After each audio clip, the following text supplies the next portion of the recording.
Добрый день. Меня зовут Маргарита. Я удзельніца фольклорного коллектива «Сакавічкі» Гомельской дитячей школы мастацтва. Наш край багатый на разные легенды и подания.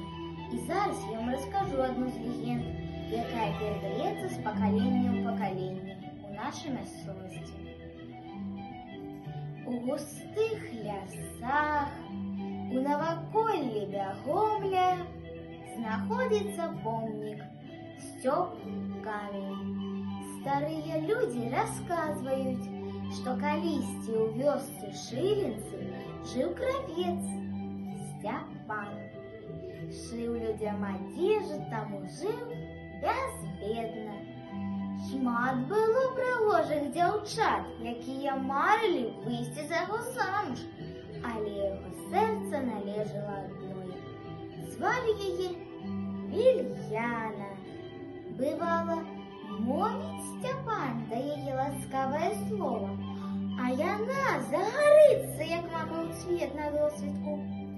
Ты молчыць. Хмурыцца Степан, але не ведае таго, што насамрэч і яна да яго усім сэрцам хінецца, ды толькі сарамлівасць дзявочая валодала ёю. Доўга чакаў ад яе кахання Степан, але далей трываць не было моцы.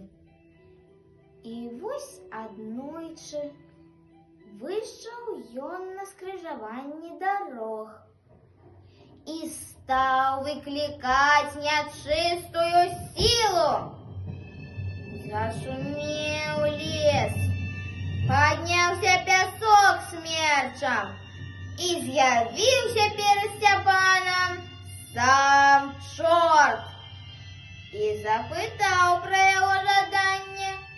Распаведаў Степан пра сваё каханне да дзяўчыны, што гатовы нават душу аддаць за яе. Паслухаўшы, чорт загадаў зняць сябе крыжык і разбіць яго камнем. Збялеў хлопец. Але чаго не зробіш, каб атрымаць каханую? Зняў крыжык, узяў у руку камень, і толькі ён рухнуўся, як у той жа момант ператварыўся у камень. Назаўтра людзі доўга шукалі свайго краўца Степана. І дома, і ў полі, і ў лесе, і толькі ў лагчыне знайшлі скамянелага, і ўсё зразумелі.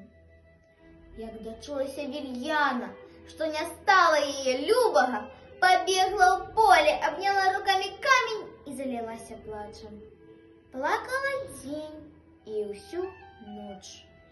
Раніцай ад слёз пад камнем прабілася крынічанька, якая потым разлілася рэчкай, якую празвалі ў памяць дзяўчыны Віліяй.